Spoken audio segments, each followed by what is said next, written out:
Hello friends, welcome to my channel. आज मैं आपको बताने वाला हूँ पैराडॉक्सेस के बारे में। पैराडॉक्स कुछ इस तरह की सेंटेंस होती है जो एक ही टाइम पर सही और एक ही टाइम पर गलत होती है, या फिर दो सेंटेंस जो एक दूसरे के अपोजिट होती है और दोनों ही सही होती है। अब आप सोच रहे होंगे कि ऐसा कैसे हो सकता है, पर यह बिल्कुल रियल है। आज मैं आपको कुछ ऐसे पैराडॉक्स के बारे में बताने वाला हूँ जिन्हें आज तक कोई सॉल्व नहीं कर सका है। पैराडॉक्स को हम हिंदी में विरोधाभास भी कहते हैं। इन्हें समझना बहुत ही डिफिकल्ट होता है, इसलिए इस वीडियो को बिना स्किप करें ध्यान से देखिए, क्योंकि वीडियो के लास्ट में आप बहुत ही हैरान हो जाएंगे। तो चलिए स्टार्ट करते हैं।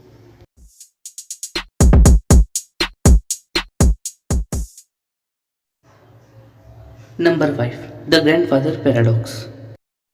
मान लीजिए कि एक लड़का है जिसके पास एक टाइम मशीन है, यानी वो समय में पास्ट में यानी भूतकाल में जा सकता है।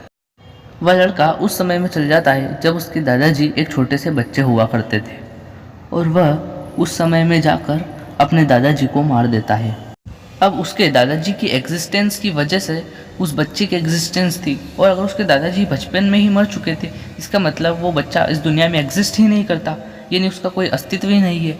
पर अगर वो बच्चा इस दुनिया में है ही नहीं, तो आखिर वो इंसान कौन था जिसने उसके दादाजी को मारा था।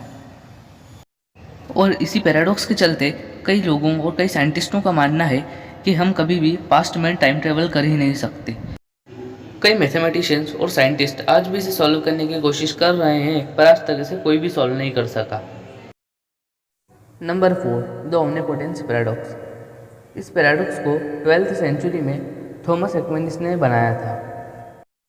तो इस पैराडॉक्स के हिसाब से हम सभी जानते हैं कि भगवान सर्वशक्तिमान है, या भगवान कुछ भी कर सकते हैं। तो क्या होगा अगर हम भगवान से बोलें कि आप एक ऐसा पत्थर बनाइए जिसे कोई भी नहीं उठा सके, आप खुद भी नहीं, और भगवान ने एक ऐसा पत्थर बना दिया जिसे वह खुद भी नहीं उठा सकते।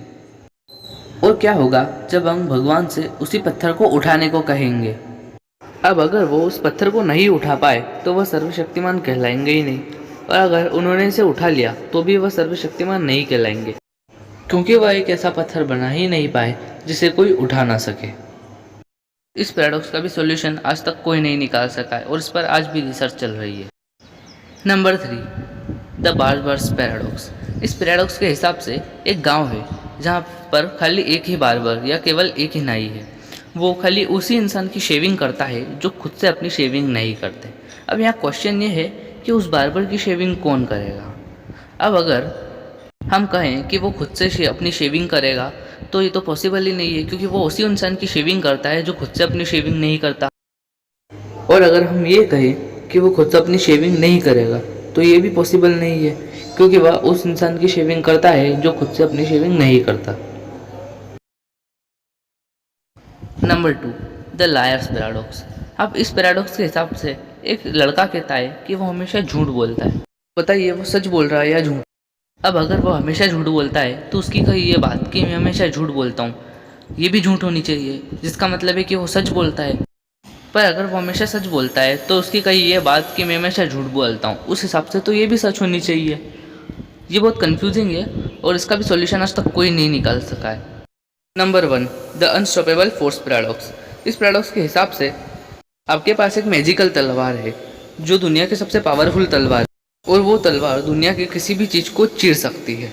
और इसके अलावा आपके पास एक मैजिकल शील्ड या कवच है जो दुनिया का सबसे स्ट्रॉन्ग कवच है, और उसे कोई भी तलवार नहीं चीर सकती। अब क्या होगा अगर आप उस तलवार से उस शील्ड यानी उस कवच पर वार करें, और अगर वो कवच चिर जाता है तो वह दुनिया का सबसे स्ट्रॉन्ग कवच कहलाएगा ही नहीं, और अगर वह नहीं चिरता है तो वो तलवार दुनिया की सबसे स्ट्रॉन्ग तलवार नहीं कहलाएगी, क्योंकि वह एक कवच को चीर नहीं सकी। प्लीज़ इस वीडियो को लाइक कीजिए, शेयर कीजिए और कमेंट करके ज़रूर बताइए कि आपको वीडियो कैसी लगी। और ऐसी और वीडियोस देखते रहने के लिए मेरे चैनल को सब्सक्राइब कीजिए और बेल आइकन ऑन कीजिए, ताकि मैं जो भी वीडियो डालूँ उसकी नोटिफिकेशन आपको मिल जाए और आप ऐसी इंटरेस्टिंग वीडियो देखते रहें, क्योंकि यह बिल्कुल फ्री है। Thanks for watching.